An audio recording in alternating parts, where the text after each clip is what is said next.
Boa tarde a todos. Vamos retomando, então, os trabalhos para o painel número 4. Queria começar agradecendo ao IBRAC a oportunidade de poder participar desse painel e apresentar esse tema, que é talvez o mais específico, né, dos temas que a gente vai ver hoje, né, ao longo desse seminário, que tem sido muito frutífero. Queria parabenizar o Francisco Negrão e todos aqueles que contribuíram para a organização do evento. Acho que é justo dizer, o evento mais importante que a gente tem de comércio internacional. Parabéns mais uma vez, Francisco, pelo sucesso na organização, né, para você e toda a equipe que colaborou. Queria agradecer também aos palestrantes que se dispuseram a vir participar dessa discussão, né, a viajar, no caso do Laurens Elsen, que é chefe do setor do Complaints Office do DG Trade da Comissão Europeia, se dispôs a vir de longa distância para comparecer, né? Marco César Fonseca dispensa apresentações, né, diretor do DECOM, conhecido de todos. Mais uma vez, obrigado pela disponibilidade. Obrigado também a Eduardo Alvim, especialista em políticas públicas da CNI, que vem trabalhando com esse assunto das indústrias fragmentadas, né, e trabalhando em possíveis medidas para facilitar a participação delas no setor, no sistema de defesa comercial. Não podia faltar, né, num evento como esse, um painel para discutir medidas de defesa comercial, incluindo, né, anti-dumping. Não custa lembrar que são as válvulas de escape, né, importantes, para usar a figura conhecida do professor John Jackson, né, válvulas de escape importantíssimas para um sistema de liberalização do comércio, né? Então, é a arte do liberalismo possível, né? É importante sempre tentar diferenciar o que é puramente protecionismo e o que é necessário para que um sistema liberal funcione. Então, a gente vai entrar hoje numa discussão de como esse sistema pode funcionar para players menores, como ele pode funcionar para setores fragmentados, que no caso do Brasil, estão praticamente excluídos do sistema, né? Esse é um tema para debate, eles estão, de fato, excluídos ou não, e quais são os problemas e o que pode ser feito para melhorar o acesso, né, desses setores fragmentados aos sistemas de defesa comercial, em contraposição a setores mais concentrados, que são, no fundo, aqueles que participam ativamente do sistema. Então, esse que é o propósito do debate. A gente vai ter a oportunidade de ouvir tanto a perspectiva do setor privado, que levou um pleito sobre esse assunto ao DECOM, ao DECOM e outras autoridades, né, governamentais. A gente vai ter a oportunidade de ouvir a perspectiva do próprio DECOM e uma perspectiva internacional, trazendo um pouco da experiência da União Europeia. Espero que a discussão seja, então, interessante. Passo a palavra para iniciar a exposição do tema para o Eduardo Alvim, que vai apresentar a visão da CNI.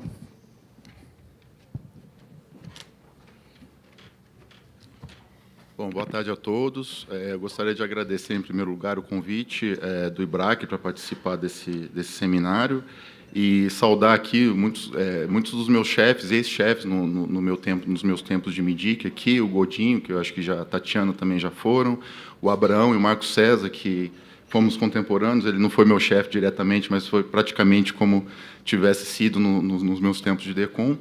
E a todos os colegas aqui, advogados também, com quem, muitos dos quais aqui presentes, a gente tem mantido contato direto com relação a preocupações e questões relacionadas a questões de defesa comercial. Bom, passando aqui... Onde que... É aqui que... Sim. É aqui que... Esse que é o controle aqui para passar os slides? Acho que sim. Acho que não está funcionando. Não, é atrás de você. Já passou. Agora já passou. Ah, passou. Bom, eu vou primeiro fazer uma contextualização referente a essa questão específica de defesa comercial para setores fragmentados, fazendo primeiro um rápido relato histórico, né? Então, há um contexto, já pelo menos desde 2011, de reforma das normas referentes à aplicação de medidas de defesa comercial para setores fragmentados. O primeiro deles foi a Portaria 46 de 2011, que estabeleceu os dados e as informações, os documentos necessários para para apresentação de pleitos referentes a investigações antidumping, o próprio decreto 8.058, né, que substituiu o anterior, se tratando de medidas de defesa comercial, que trouxe mudanças importantes, como a redução de prazos, determinação preliminar obrigatória, e que, já passando especificamente para a questão dos setores fragmentados, a flexibilização quanto aos requisitos do grau de apoio e representatividade das indústrias domésticas, né? A portaria CSEX 41, que substituiu a 46 de 2011, também sobre a questão dos dados e documentos necessários para apresentação de petição para a abertura de investigações de defesa comercial, de medidas antidumping, e, atualmente, ainda em andamento, a reforma do atual decreto 1751 de 95, referente à aplicação de medidas compensatórias. Próximo slide. Aqui. Com relação à participação desse setor de fragmentados no total de... deixa eu voltar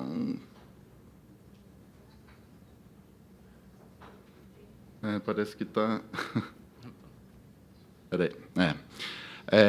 Hoje é muito limitada a participação dos setores fragmentados em termos de utilização de medidas de defesa comercial. Então, esse gráfico aqui mostra que 95% são setores que não são considerados fragmentados, e os fragmentados representam apenas 5%. Né? Então, atualmente, são 80 medidas em vigor, sendo que apenas 4 estão relacionados a setores fragmentados, o caso do leite em pó, 2001, alho, 2007, calçados, 2010, e malhas de viscose, que é uma revisão de 2016. Então, todos esses casos, né, com exceção da revisão de malhas de viscose, foram anteriores à primeira portaria que instituiu os documentos e os dados necessários para apresentação de petição de medidas antidumping. Então, o que a gente observa é que há uma dificuldade grande por parte de alguns setores fragmentados para a apresentação de pleitos no âmbito do Sistema Brasileiro de Defesa Comercial. Aqui esse gráfico mostra os setores que são os principais beneficiários das aplicações de medida de defesa comercial, e a gente nota que os principais deles são caracterizados por serem bastante concentrados. Então, temos aqui metais comuns, em primeiro lugar, produtos químicos, 27%, metais comuns, 23%, pedra, cimento, cerâmica e vidros. Então, a gente observa que, de fato, os maiores aplicadores são caracterizados por serem setores concentrados. A gente, a partir de demandas do setor, de associações, enfim, a partir de relatos referentes à dificuldade de aplicação, né, da apresentação de demandas, né, de petições para aplicação de medidas de antidumping, houve um diálogo em 2014 com diversas associações, sindicatos, um diálogo com o próprio governo, que costuma ser muito profícuo em tratando de nosso diálogo sobre defesa comercial. E, em agosto de 2014, a gente apresentou um documento de posição do setor privado com as principais propostas, das principais propostas nossas para resolver essa questão, né, essas dificuldades enfrentadas pelos setores fragmentados. E as principais propostas foram a utilização de dados secundários, como de fato foi observado no caso do leite e de calçados. Então, a possibilidade de utilização de dados de institutos de pesquisa, do próprio IBGE, de universidades, de associações. Então, não diretamente os dados apresentados pela própria indústria fragmentada, né? A flexibilização quanto às informações exigidas para demonstrar o dano, admitindo a utilização de dados por amostragem, que é uma prática internacional. Inclusive, houve um caso na OMC da China contra a União Europeia, no caso de calçados, de aplicação de antidumping de calçados, em que o órgão de solução de controvérsia entendeu como adequada a utilização de dados por amostragem referente à representatividade da indústria fragmentada, no caso, e a flexibilização dos prazos aplicáveis à coleta de dados e à apresentação de petição. Houve uma consulta pública bem recente, desse ano, de janeiro desse ano, em que o DECOM fez uma consulta ao setor privado referente a uma proposta de decreto, um texto de proposta de decreto que trata especificamente sobre a flexibilização de prazos, e existe a perspectiva de que seja feita uma nova consulta pública referente a uma portaria CSEX também para tratar de outras questões relacionadas ao setor fragmentado, né? Então, existe esse contínuo, essa contínua preocupação e segmento do tratamento da questão no âmbito da CNI. Existe um constante diálogo com o governo para tratar das questões, né, como que poderia as indústrias fragmentadas ter um maior acesso às ferramentas de defesa comercial, e, como eu falei para vocês, a perspectiva de uma nova consulta pública referente à portaria CSEX, sobre outras questões referentes aos pedidos, né, às petições por parte de indústrias fragmentadas. Agora, um comentário mais geral que eu gostaria de fazer é referente à utilização do instrumento, né, das ferramentas de defesa comercial como um todo. Então, existe um entendimento, isso é pacífico dentro da CNI e dentro da área internacional em especial, de que a economia brasileira é realmente extremamente fechada. Então, muito do que foi colocado aqui durante o dia, muito do que foi discutido, a gente concorda que a participação do Brasil em termos de comércio internacional é muito aquém do que poderia ser, do que deveria ser, e estamos também conscientes de todos os efeitos que isso tem, né, para a economia, em termos de eficiência, de competitividade, geração de empregos, renda, enfim. Mas, e por isso existe na nossa agenda internacional e na agenda da CNI como um todo, uma série de medidas que a gente entende que advogam no sentido de que haja uma abertura comercial maior do Brasil. Então, no âmbito da nossa área internacional lá, existe toda uma discussão sobre os acordos que devem ser uma política comercial em termos de negociações de acordos, em termos de promoção comercial, em termos de facilitação de comércio. E na CNI como um todo, questões relacionadas, como todos vocês sabem, a logística, reformas estruturais, trabalhistas, previdenciárias e políticas industriais, como também foi discutido aqui. Então, a gente entende que não há uma dicotomia entre a utilização de instrumentos de defesa comercial e o processo de liberalização comercial. Pelo contrário, a gente entende que é um sintoma do processo de liberalização comercial. Como muitos de vocês sabem aqui, graças a essas válvulas de escape que foram criadas durante a rodada Uruguai e depois, que foram possíveis muitos dos acordos que estão em vigor hoje no sentido de liberalizar a economia. Então, também eu acho importante ressaltar que, embora o Brasil tenha assumido o primeiro lugar durante algum tempo, em termos de número de medidas de defesa comercial aplicadas, houve uma queda existe uma tendência muito clara de queda da abertura de investigações. Então, de 2013 até 2017, houve uma queda de 65% no número de investigações abertas pelo DECOM. E, por outro lado, acho importante ressaltar também, houve um aumento de 5 vezes o número de medidas aplicadas contra o Brasil. Então, aí tem uma outra frente, né, com relação ao que foi discutido, que foi mencionado aqui também pelo José Dias, do caso dos Estados Unidos contra produtos siderúrgicos brasileiros, em que diversas políticas que são totalmente adequadas, de acordo com as normas da OMC, foram questionadas e serviram de justificativa para a aplicação de medidas por parte dos Estados Unidos. E também, que eu acho importante ressaltar, o reconhecimento internacional do DECOM como uma autoridade competente, altamente técnica e competente. Tanto é que nenhuma análise do DECOM foi questionada ou condenada no âmbito da OMC. Houve apenas 2 consultas e que acabaram não sendo transformadas em contenciosos, mas não houve abertura de nenhum contencioso e, portanto, nunca houve um questionamento formal por parte de outras autoridades ou outros países com relação às análises do DECOM com relação à aplicação por parte do Brasil de instrumentos de defesa comercial. Então, eu queria só dar um pano de fundo para as discussões aqui, para os especialistas, aqui para o Marco César e para o Laurens, e, enfim, estou sempre à disposição de todos aqui para continuar o diálogo que já tem sido muito profícuo com relação à discussão dessas questões todas referentes à defesa comercial. Obrigado.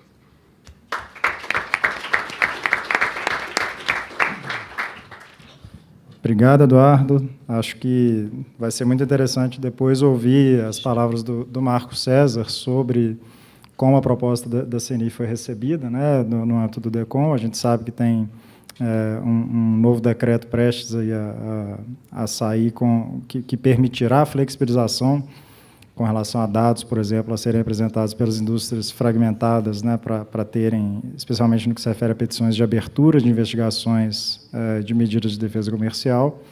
Então, saber um pouco depois do Marco sobre como que isso pode funcionar na prática, né, e em particular, quais são os planos com relação depois da aprovação desse decreto, a portaria que detalharia, né, esses dados, né, em que medida o que vai ser feito mais concretamente para viabilizar esse acesso, né? Entendendo que o que houve com com as mudanças, né, na normativa antidumping desde 2011, especialmente a partir do decreto de 2013, uma espécie de um trade-off em que a gente tem um sistema que passou a ser mais ágil e que funciona bem, mas que o preço da agilidade é ter dados muito detalhados, né, antes da abertura, e isso é um ponto central que dificulta para os setores fragmentados. E aí, gostaria, então, já antecipando até uma questão para o Marco, para poder abordar na apresentação dele esse assunto, né, como exatamente, que tipo de dados que vão poder ser utilizados. Mas, antes de passar a palavra para o Marco, eu gostaria de ouvir um pouco da perspectiva da União Europeia, agradecendo mais uma vez ao Laurens pela presença e passando, então, diretamente a palavra dele para a gente saber, conhecer um pouco como que funciona a participação de setores fragmentados de pequenas empresas no sistema de defesa comercial da União Europeia. Laurens.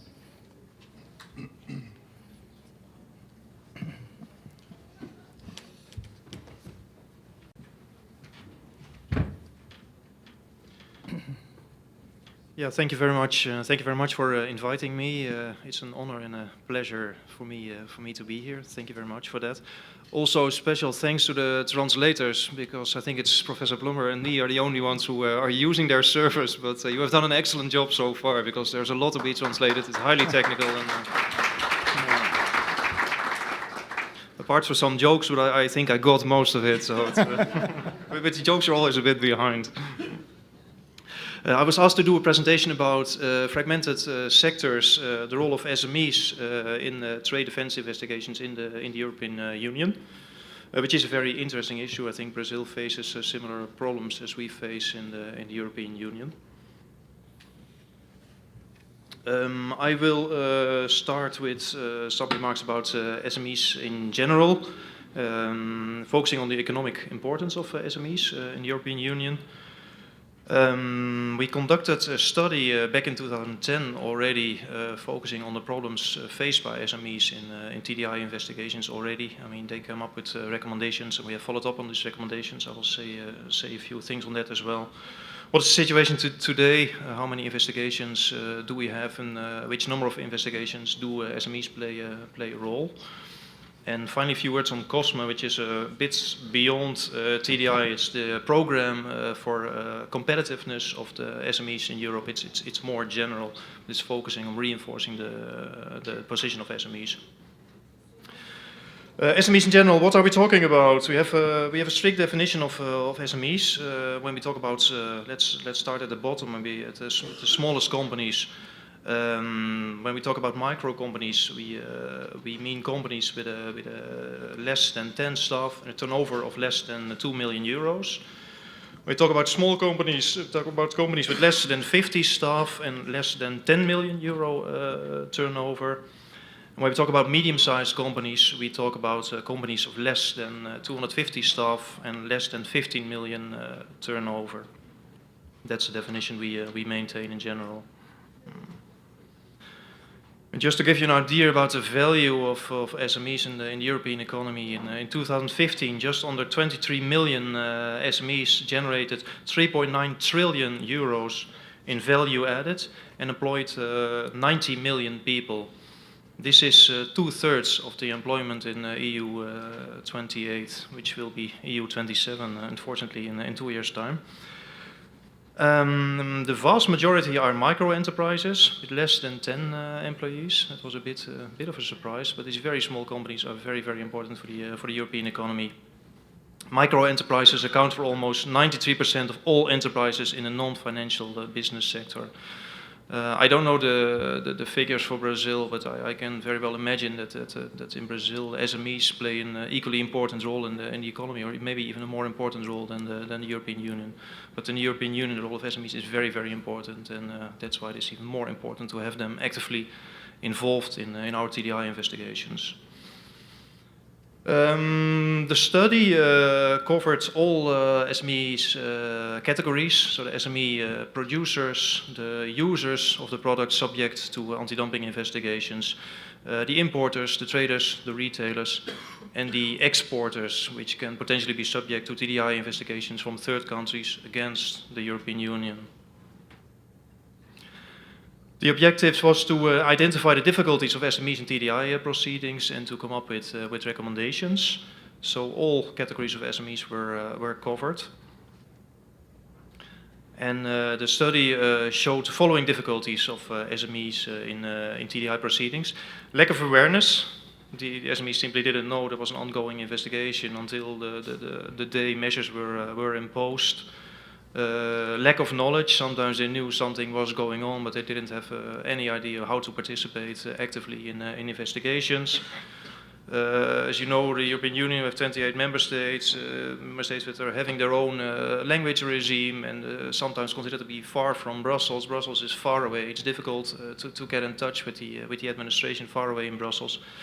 Long, unpredictable processes, so that it was found not to be easy by SMEs to get in touch with the authorities in Brussels. Language barriers. We have 28 official languages in the European Union. The fear of leakage of confidential information, which is a problem I would say is a bit wider than only SMEs, but SMEs were particularly concerned about that. Fear of information sharing with competitors was also an issue, and the fear of retaliation, either by competing SMEs or from third country authorities or from companies in third countries on which they relied upon as well. And then when we zoom in on the producer SMEs at complaint stage, so that's the stage before a formal investigation is initiated. They complained about the length of the complaint process, which is indeed the valid point, because at the moment the complaint is officially lodged, then we are obliged by WTO rules to initiate or not within 45 days. So then there is a deadline. But the stage before, then you meet the industry and you discuss drafts and you sit together and there's a deficiency process. This stage can easily take a month or even longer. So that was considered to be burdensome by SMEs. The level of evidence, it's sometimes difficult for them to understand that we need a certain level of evidence before we can initiate a case. Sometimes difficult to obtain this level of evidence.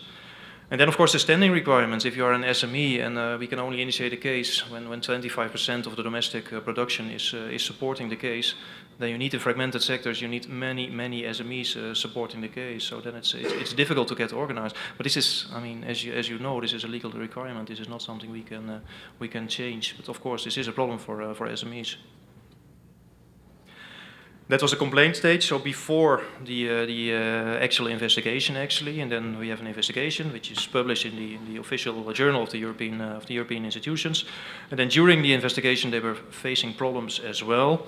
They found there was not enough time to reply to the sampling questionnaires, and so they felt excluded from the sample we were using in investigations.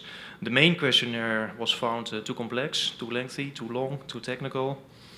Access to non-confidential file they found difficult to obtain. Requesting a hearing with either the Commission services or the hearing officer at the European Commission was found to be complicated. And there was a lack of transparency regarding the adoption of the measures. It's basically there's an investigation ongoing, and from one day to another, suddenly there's provisional measures in place. And they had difficulties in monitoring the exporters' compliance. So how did the exporters, how did they fill in the questionnaire? Did they comply with the rules? Was it all correct what they did or not? And then when we look at the importers and users at complaint stage, no control over the timetable of investigations, no advance warning of initiation of a case or the imposition of provisional measures. Imagine you're a small importer, and from one day to another you're faced with duties, and it's the importer who's paying the duties. So that is a real life problem for a small importer. And sometimes, because they were not aware, they miss deadlines, and then you miss the opportunity to get active in a proceeding. During the investigation, it was found that the sample of importers should include SMEs. The main questionnaires, again, were found too demanding. There was a lack of transparency of the union interest test, which is the public interest test we carry out as the European Union. So we I don't know if you're familiar with that, but even when all the conditions to impose measures are met, there's dumping to be found, there's injury to be found, and there's a causal link between the two, then still it can be considered not to impose measures if it's found against the public interest, and then we look at the interest of all economic parties involved, like, for example, the users, the buyers of the product subject to investigation. And then there's uncertainty of when and for how long duties are imposed. Of course, we impose duty for a period of normally 5 years, but after 5 years, what will happen then? Nobody is informed in advance whether or not an expiry review or sunset review investigation will be initiated, so there's another level of uncertainty. And then the possibility of refunds which exist was also found to be unknown to SME importers. And then the study, of course, proposed actions when it comes to raising awareness. DG Trade was recommended to DG Trade to set up an SME help desk and to extend DG Trade's website and giving more information about anti-dumping investigations. Publication of the hearing officers report was requested, and then DG Trade together with DG GROW. I mean, the European Commission is organized like sort of national authorities. Basically, the DGs can be considered as ministries. We are DG Trade, and our colleagues from DG GROW, which the previously they were called DG Enterprise, they deal with the industry in general, and they're also responsible for industrial policy. So they're also in close contact with SMEs. So we work a lot together with our colleagues from DG GROW. It was suggested to organize a European SME Week and to set up a Europe Enterprise Network. And then there was also issues linked to EU, the 28 member states, because very often it was found for SMEs that they're in closer contact with their national authorities rather than with the authorities in Brussels. So it was recommended to have an increased involvement of member states as a sort of interface, increased focus of member states within the relevant ministries, and more contacts with SME associations. And it was also suggested to provide more information and explanation in specific TDI investigation, to identify SMEs involved and organize a more individualized follow-up with them.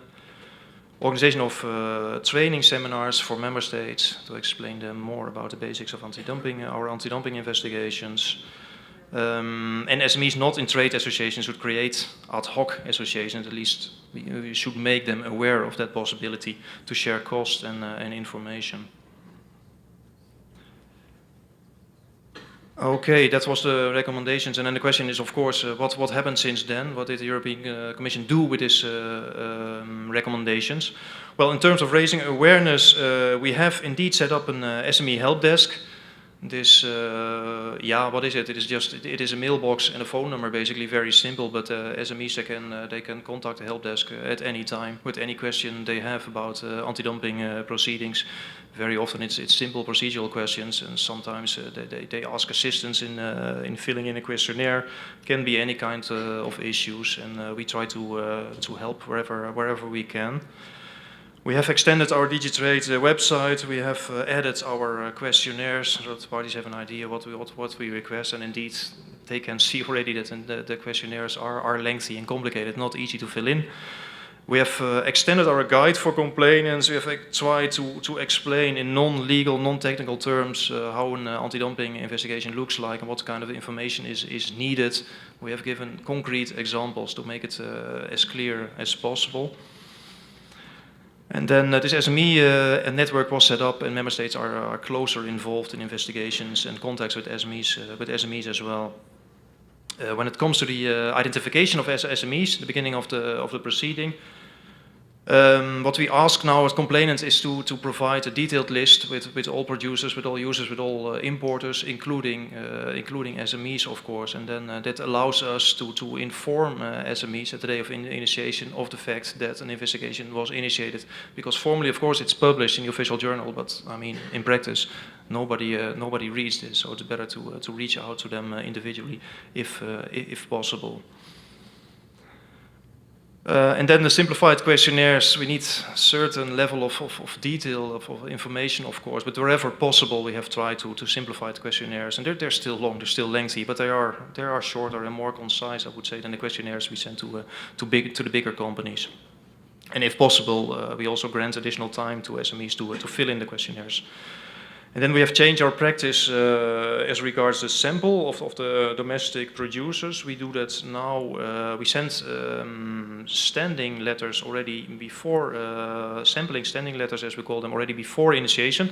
So we have a proposed sample already ready at the day of initiation. And then parties are invited to comment. So it's basically a two-step approach. We collect information from all companies, including SMEs. We select a provisional sample, add a note to the open file, make clear which companies are selected in provisional sample, ask any party to comment, and then within a week or within a couple of days, a final decision about the sample is taken. So it's a two-step approach. Complainants who so wish remain confidential. That can be done. Of course, in rights of defense terms, this is not ideal. But if there is a real fear of retaliation, this can be accommodated. So names of complainants can be kept confidential. This applies to all parties, by the way, not only to SMEs. Facilitate access to non-confidential file. We have changed our system. It has become fairly easy now at the moment you register as an interested party at the beginning of an investigation. You can have access basically all the time to the non-confidential file. So that has become, it's only since a couple of months that we have changed to this system. But that it has become much easier for all parties to have access to the non-confidential file. Sampling should reflect the SMEs weighing, because you can include them in the sample, but if their weight is very low, then still the findings with regard to that particular SME will not play a very significant role in the investigation. So if needed, we can give more weight to the findings with regard to SMEs if the fragmented industry is such that this justifies this approach. Special consideration given to SMEs in the union interest test. That is something we try to do as well. And we encourage indeed the creation of ad hoc SME associations, because that is something you need to do. I mean, SMEs need to work together if they want to be able to meet the criteria to open an anti-dumping investigation. And we have provided and published a notice and giving more information about refunds. As regards third country investigations against EU exporters, we have published also on the DG Trade website a new guide for exporters. We have provided information regarding specific cases. Member states are not notified now. Industry associations are contacted, and the SME help desk is being used here as well. And there is close cooperation with third country authorities. Where are we today? June 2017, we have 108 measures in place now, of which involving mainly SMEs, 12 of these measures, of which involving also SMEs, it's around 50, so it's a bit less than 50% of the measures. There are SMEs involved. Examples of cases involving mainly SMEs: bicycles, ceramic tableware, ceramic tiles, footwear, trout, biodiesel. Involving also SMEs, so it's a mixed picture there: wire rods, aluminium foil, solar panels, solar glass, steel ropes and cables, ferrosilicon, manganese oxides. It's a wide range of different products. The big exception is the big steel cases we conduct, because there, in general, it is the big multinational steel companies like ArcelorMittal and Tata, the same companies which have production, at least ArcelorMittal here in Brazil as well. To give you some examples, in the tableware case, we imposed measures. It was, I think, back in 2012. We had more than 200 producers coming forward in this investigation, union producers in the European Union, mostly SMEs. We have sampled 7 companies, of which 2 SMEs. And so we have changed here the weighing system. So we have given relatively more weight to the findings of the SME companies than the findings of the bigger companies. And we have used a simplified questionnaire. Another example: the aluminium foil in small rolls. Also mainly SMEs involved. In the sample of 4 companies, 2 SMEs companies.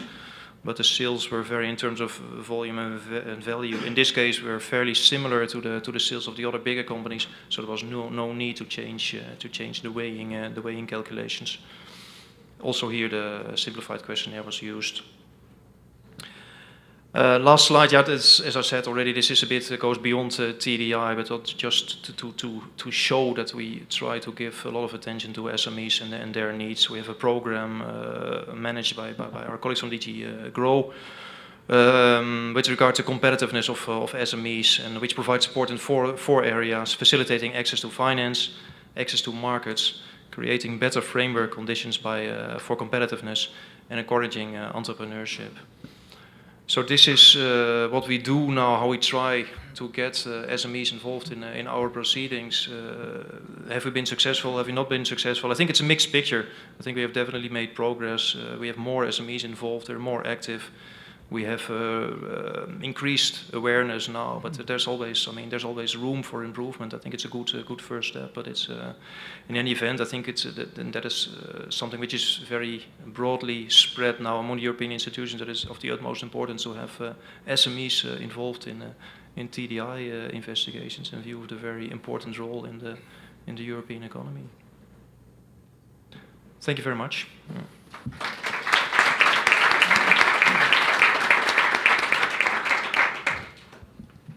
Muito obrigado, Laurens. Acho que a apresentação destaca dois pontos interessantes para a nossa experiência no Brasil, né? Um ponto é que a preocupação, né, com pequenas e médias empresas, e acho que é justo presumir que para indústrias fragmentadas, né, a maior parte dos players em indústrias com essa característica vão ser pequenas e médias empresas, é uma preocupação não só do Brasil, como também de outros países.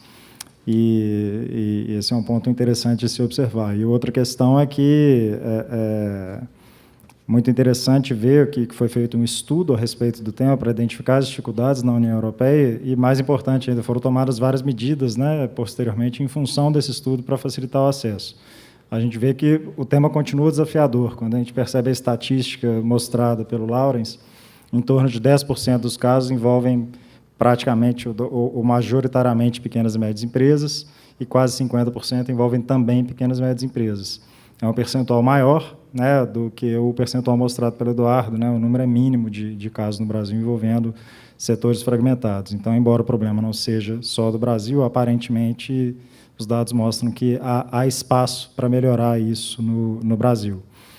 Dito isso, então, queria passar a palavra para o Marco César, para poder falar um pouco a respeito. O Marco César me confidenciou antes que queria falar também de outros assuntos, além de indústrias fragmentadas, e, obviamente, ele tem licença poética, né, depois de tantas participações seguidas nos eventos do IBRAC. Acredito que a gente sempre quer ouvir o que o Marco César tem a dizer. Vamos lá.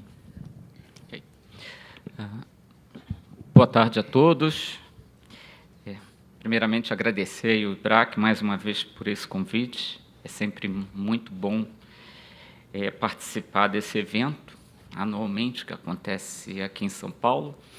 Especialmente um evento em que, ao contrário de outros, eu acho que 80% são faces que eu conheço no meu dia a dia.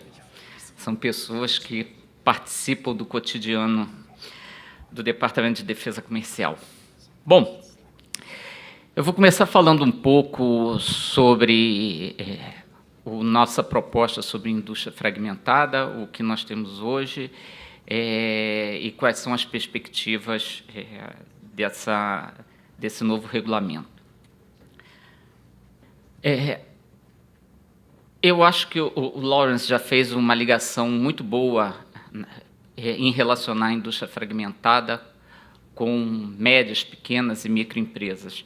E é um pouco desse approach também que nós estamos tendo nesse novo regulamento, uma vez que a nossa própria Constituição no Brasil, seja no inciso 9 do artigo 170, como no artigo 179, trata especificamente de tratamento especial e diferenciado para esse tipo de empresa.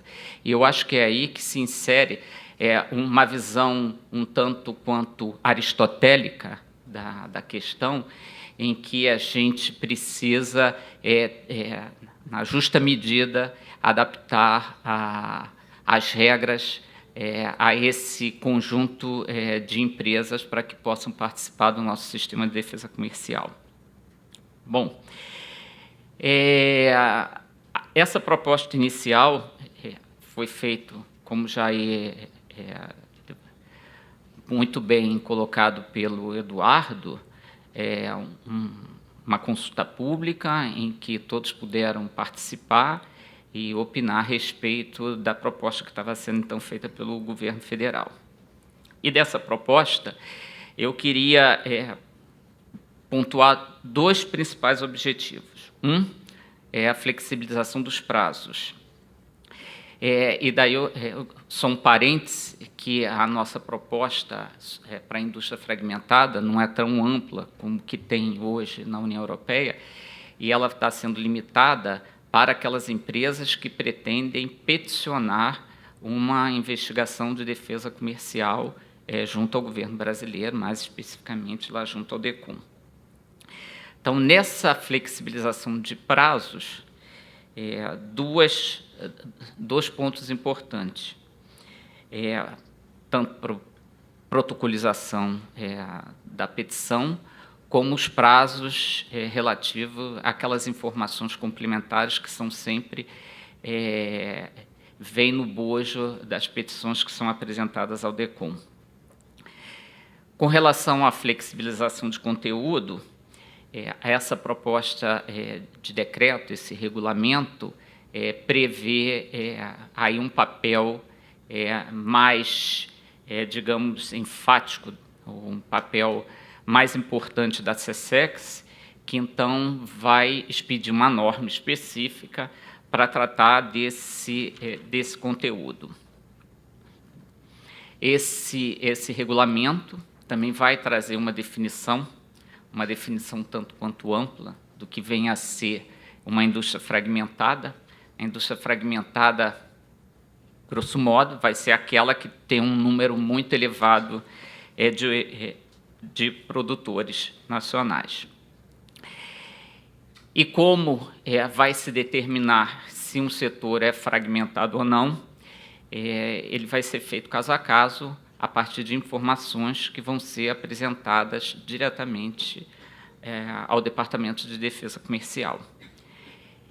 Essa decisão quanto a considerar determinado setor ou não como fragmentado vai ter como consequência uma decisão motivada do departamento, que levará em consideração o grau de pulverização da produção nacional e a distribuição da produção por porte dos produtores nacionais.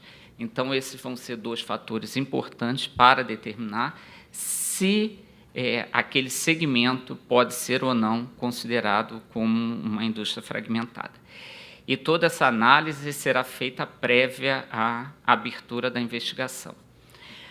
Ou seja, no ato da SESEX que iniciar uma investigação, já vai ter as conclusões a respeito desse tema.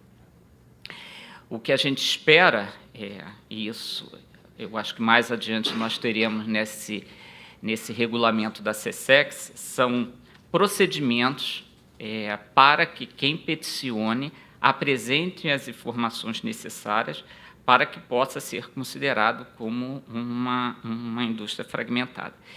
Então, o que a gente vê hoje seriam duas fases nessa fase de pré-petição ou na fase de petição. A primeira delas seria a fase 1, na qual seriam reunidas as informações necessárias para que se pudesse concluir a respeito da existência de fragmentação ou não em determinado segmento. Em havendo uma determinação positiva, as informações, então, necessárias para a análise de mérito. Essa decisão também vai envolver a defasagem permitida para a apresentação dessas informações. Todos sabem que hoje no Brasil nós temos uma limitação temporal muito rígida para a apresentação de petições, especialmente de antidumping, né? Então, toda e qualquer petição, no máximo, existe uma defasagem de 4 meses dessa informação, é o que é no máximo permitido. E nós sabemos que, em muitos casos, essa informação para esses setores fragmentados, essa informação não estará disponível. O Eduardo citou alguns casos que nós temos de indústria fragmentada, e eu vou tomar um deles como exemplo, que foi, por exemplo, o caso de leite em pó.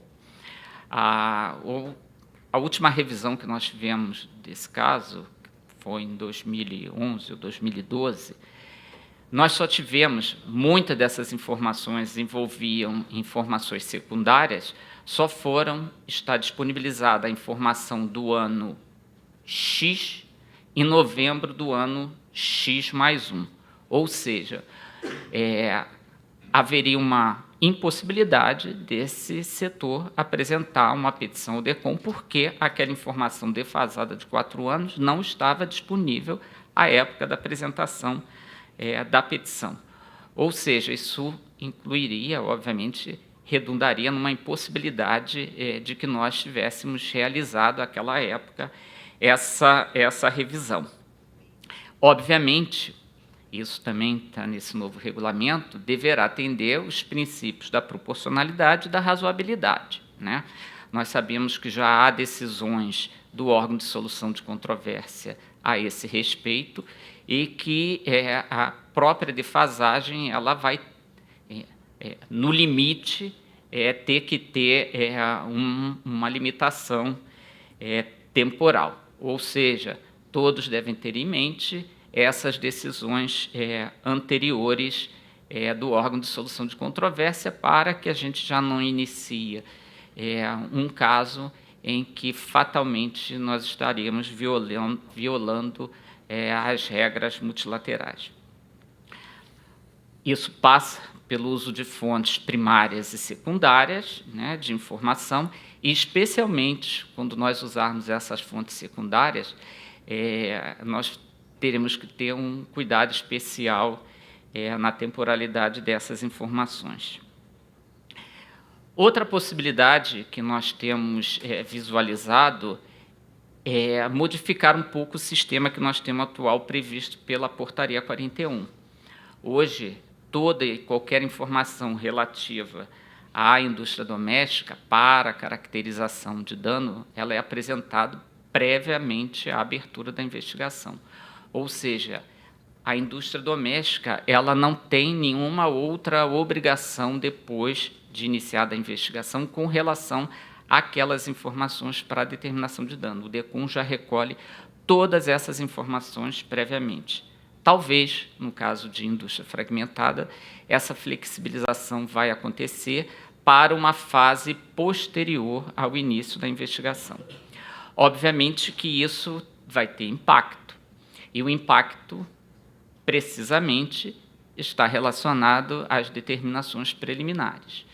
Hoje, todos sabem que nós temos no nosso regulamento antidumping a previsão de ter as informações em 120 dias e nesse prazo, o departamento expede uma determinação preliminar que permite a aplicação de direito provisório. Esse prazo ele pode ser estendido até 180 dias, mas aqueles que atuam sabem que a frequência, em praticamente 100% do caso, tem sido as determinações preliminares nesse espaço de 120 dias. Ou seja, essa flexibilização pode levar a que a gente tenha a necessidade de utilizar um prazo maior para essa determinação preliminar e, obviamente, para a aplicação dos direitos provisórios. Outro ponto importante é só mencionar que hoje já existe, no nosso regulamento antidumping, uma previsão com relação às regras para a representatividade da indústria doméstica. O nosso regulamento antidumping já prevê a possibilidade de nós termos percentuais inferiores a 25% para as determinações de dano nos casos de indústria fragmentada. Obviamente que a forma, de que maneira será possível nós implementarmos isso em termos operacionais, via amostragem da indústria doméstica, não tem sido uma prática corriqueira no departamento.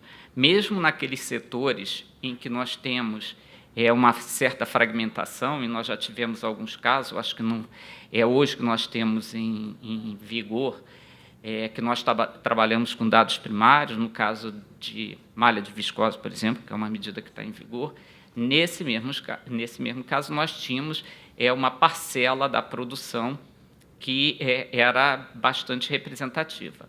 Mas nós já tivemos outros casos no passado em que também nós tivemos que enfrentar essa questão e a necessidade de reunir um número mínimo de produtores nacionais de forma que a gente atingisse, no mínimo, esses 25%. Então, enfrentar esse problema vai ser algo que nós vamos estar abertos aí a uma discussão mais ampla antes de implementarmos ou colocarmos em discussão essa proposta de portaria da SESEX, que o objetivo é que nós tenhamos procedimentos bem específicos para tratar o tema.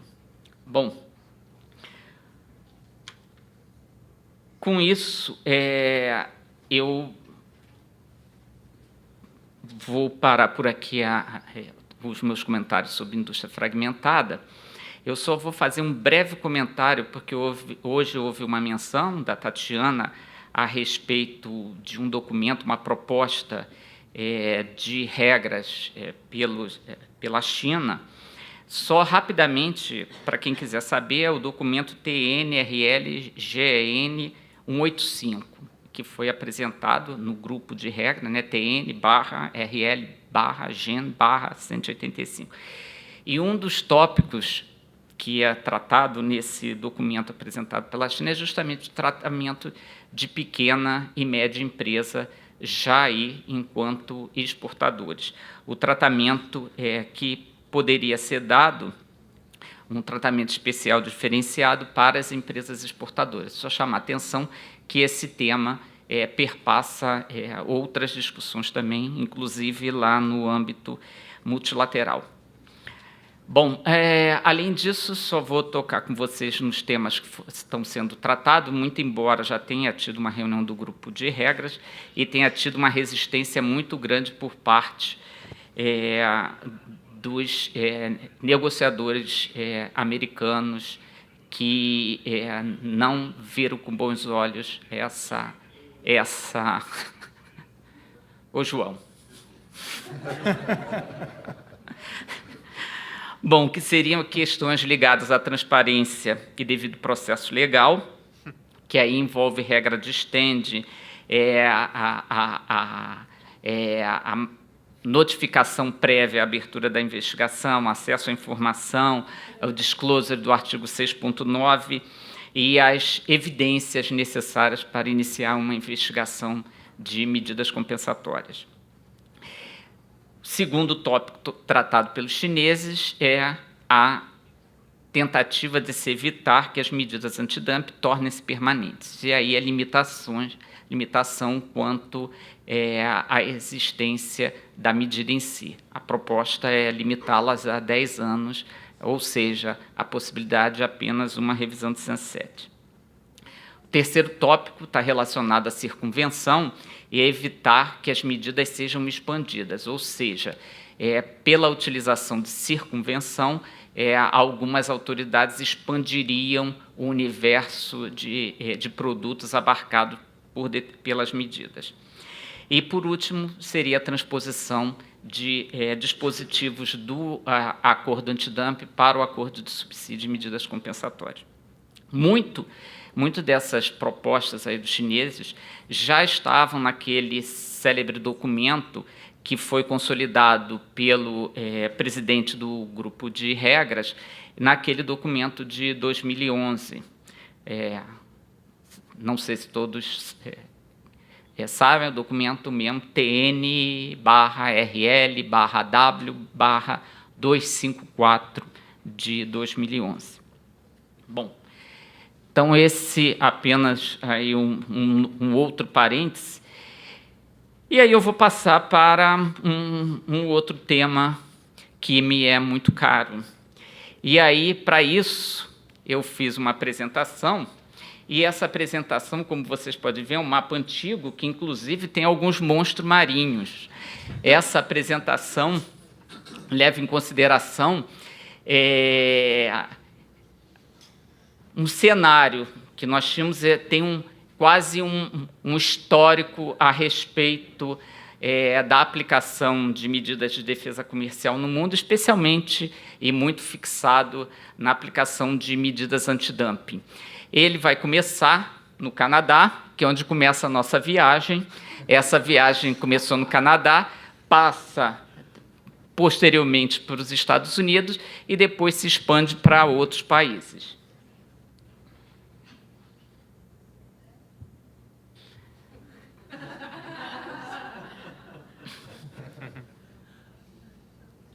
Então, começa no Canadá, na década de 90, onde nós vemos que, efetivamente, muito pouco participavam desse sistema os países em desenvolvimento. Os países desenvolvidos eram praticamente os únicos aplicadores de medidas antidumping.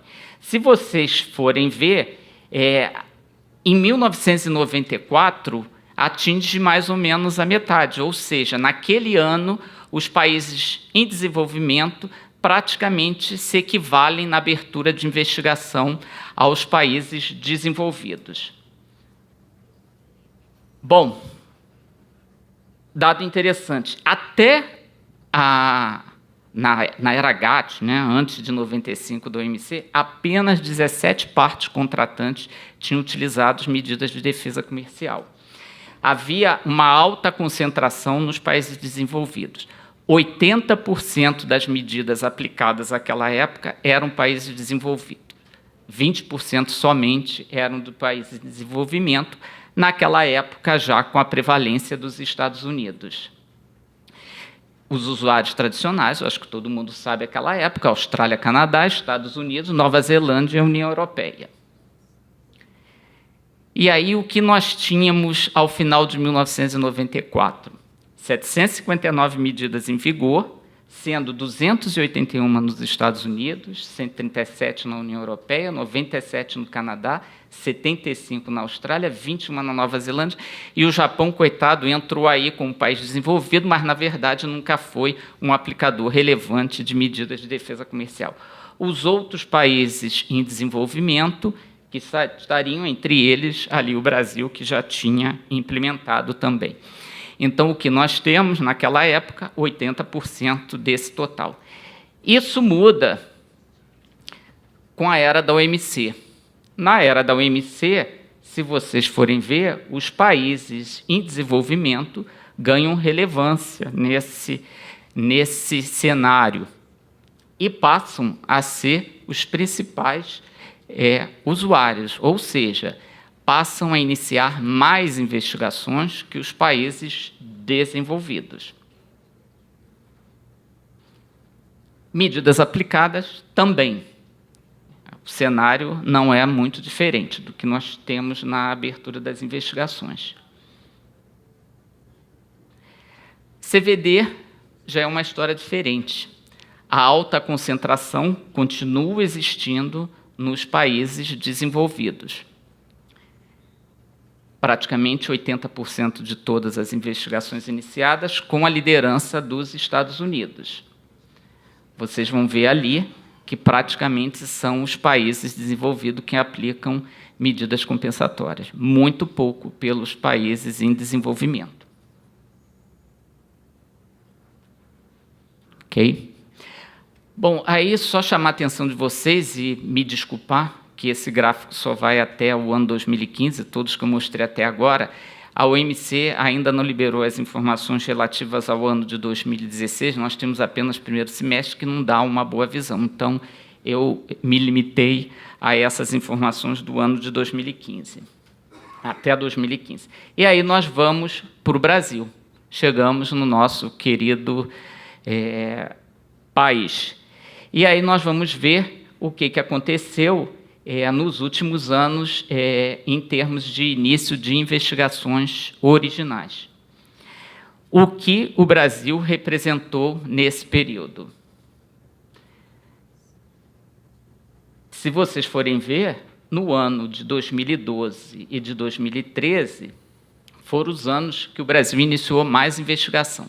Foram precisamente nesses 2 anos que o Brasil foi o país que mais iniciou investigações originais, porque as informações disponíveis e que são disponibilizadas pela OMC se referem a investigações originais. Não incluem todas as revisões de Sunset, por exemplo, que as diversas autoridades conduzem nos seus respectivos países ou em outros tipos de revisão. E aí nós temos, efetivamente, se vocês forem olhar, em 2010 e em 2012, o Brasil representou mais de 20% das aberturas de investigações antidumping no mundo. E, a partir daí, houve um decréscimo constante. Já em 2015, vocês vão ver que o Brasil representou 10%. Se eu pegasse o primeiro semestre de 2016, que são as informações que estão disponíveis no site do OMC, o Brasil seria responsável por 2,9% das investigações iniciadas. Okay?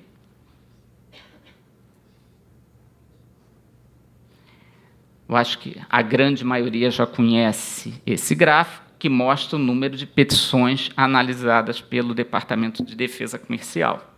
E vocês podem ver que aquele pico de petições protocoladas no DECOM em 2011 significaram aberturas de investigação no ano de 2012 e 2013, e depois que vão redundar na aplicação de direitos em 2013 e em 2014.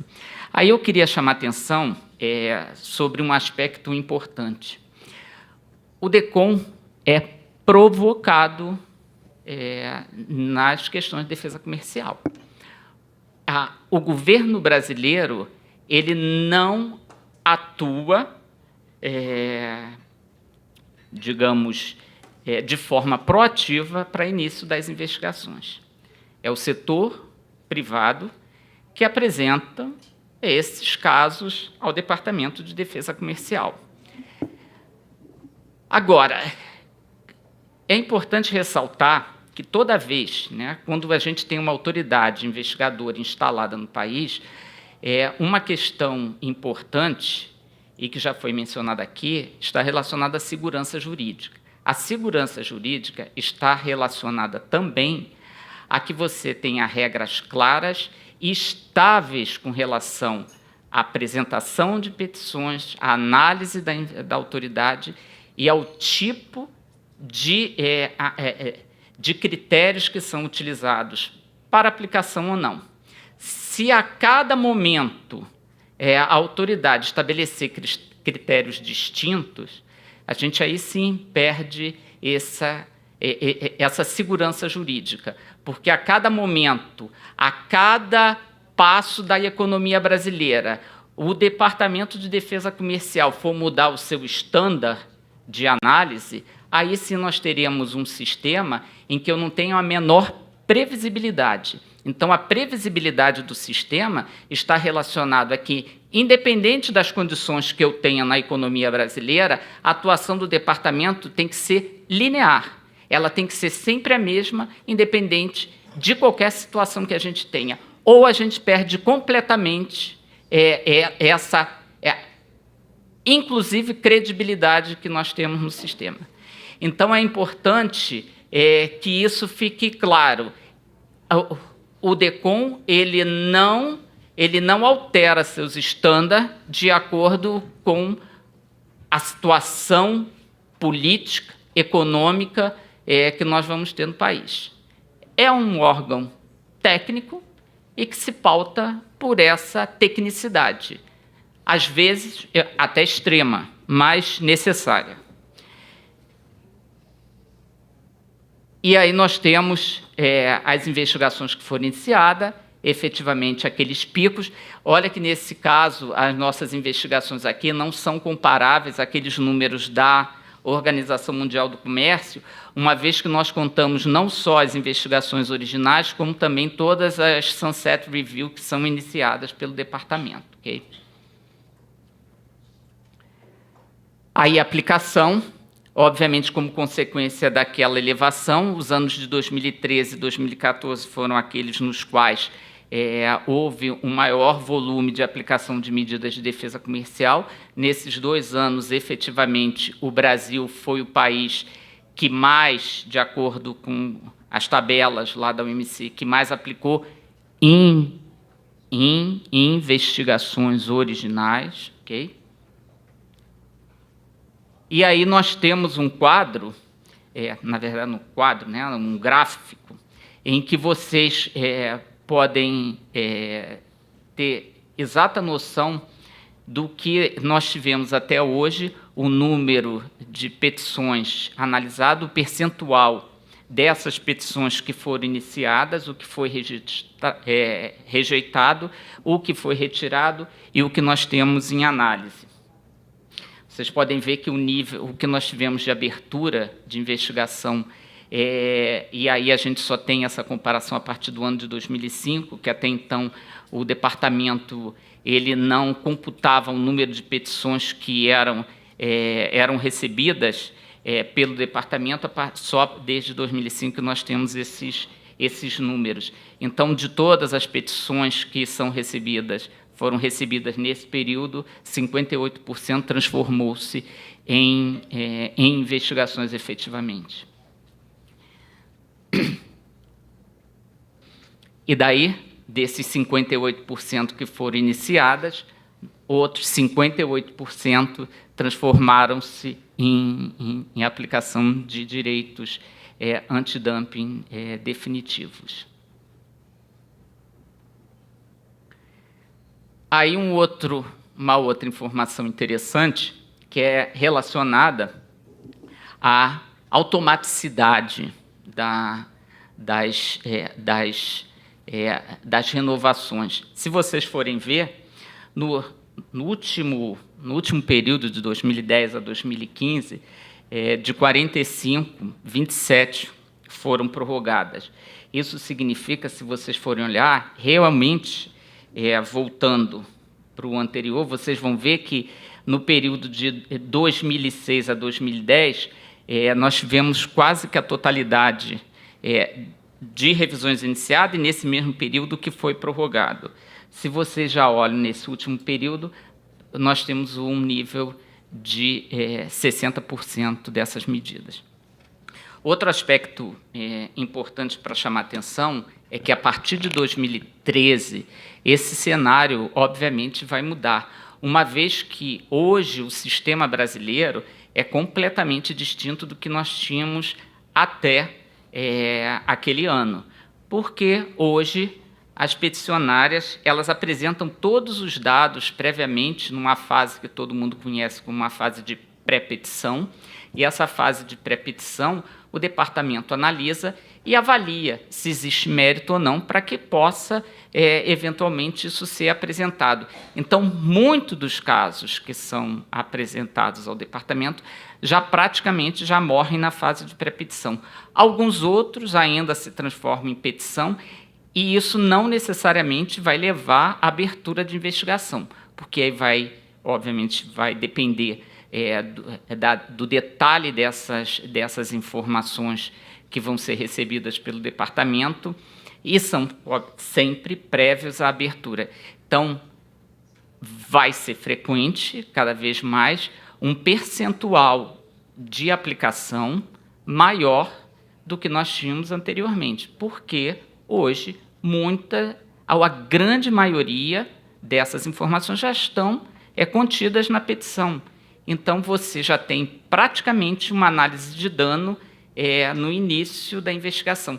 É claro que, com a dinâmica do procedimento, isso pode levar a que nós tenhamos uma alteração nesse cenário.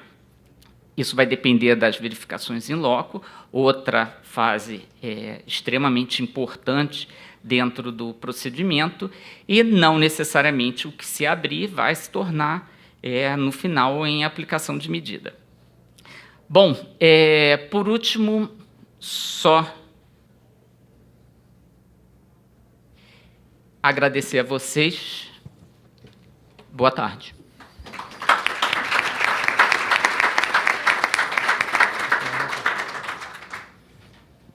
Muito obrigado, diretor Marcos César.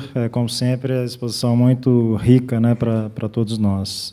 Considerando o avançado da hora, eu vou rapidamente convidar os presentes a formular. Infelizmente, só temos tempo para uma pergunta. Alguém gostaria de apresentar alguma questão? O Canitz, ali atrás. Só aguardar o microfone.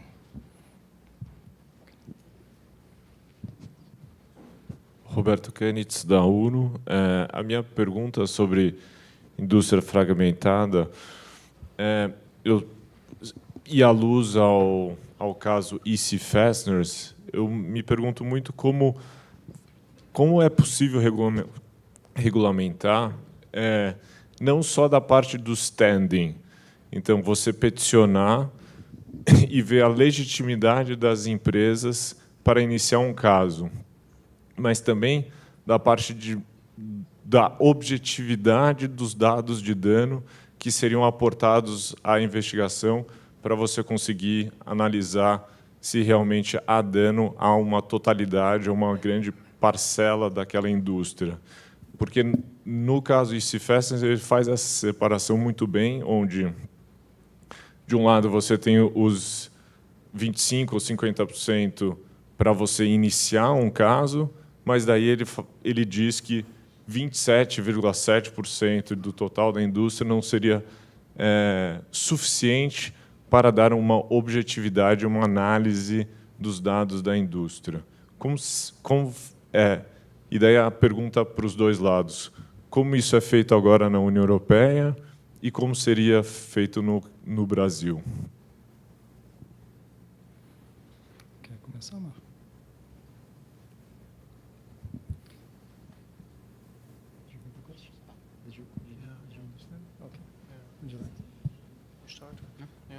Okay.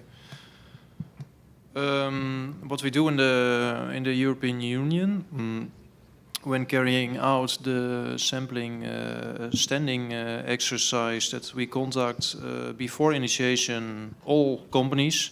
So in case of fragmented industries, also all SMEs that are known to us. So we don't limit ourselves to associations, for example. We ask associations to give us a list of all the companies. We contact each and every company individually, in order to carry out standing analysis as precise as possible. So, and that is an exercise which is carried out just prior to initiation. So basically the day of initiation, or the couple of days before initiation, we know if the standing criteria are met. This is how we decide to initiate a case, and then how we sample. In the European Union, we look at, which is probably the normal way of looking at sampling, is looking at the volumes of production and volumes of sales. However, in the case of highly fragmented industries, where there are some big companies, non-SMEs, and 80-90% is SMEs, we would like to reflect the weight of these SMEs in the sample. So if you would only look at volumes or value, then probably these SME companies would not even appear in the sample. So in order to have a representative sample, we think it's justified to have SMEs in the sample. But that is not enough, because if you have an SME in the sample, but then having a very little weight, then the findings with regard to that SME will play a very little role. So that's why we think it's justified, in order to reflect the actual state of the union industry, the fragmented sector, to give more weight to the sampled, to the findings with regard to the sampled SMEs. And as the whole purpose of having a sample is to represent the total state of the union industry, we believe that this approach is justified. I hope this answers your question.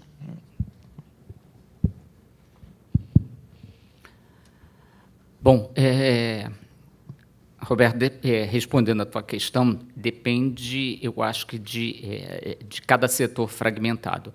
É óbvio que em alguns casos de setores industriais, nos quais nós vamos apoiar a determinação de dano com base em informações primárias, bom, a nossa ideia inicial é que esse setor ele seja subdividido de acordo com o porte das empresas e, de maneira similar ao que os europeus fazem, de ter uma seleção ou uma amostra em que você tenha representatividade dos diversos estratos dessa tua segmentação.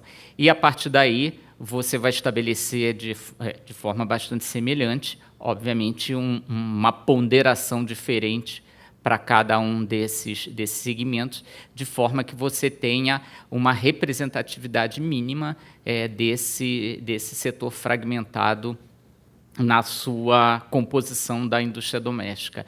E, a partir daí, se você, com toda, digamos, uma amostra que seja não enviesada, né? Quer dizer, você não estabeleça critérios objetivos para que você extraia de cada um desses estratos as empresas, a partir daí você faria a tua determinação de dano, ainda que o somatório desse extrato que você tenha não atinja 25%, por exemplo. Ok, muito obrigado novamente. Passaremos, então, diretamente para a apresentação da ilustre e querida professora Vera Torstensen para falar sobre coerência e convergência regulatória. Obrigado a todos e boa tarde.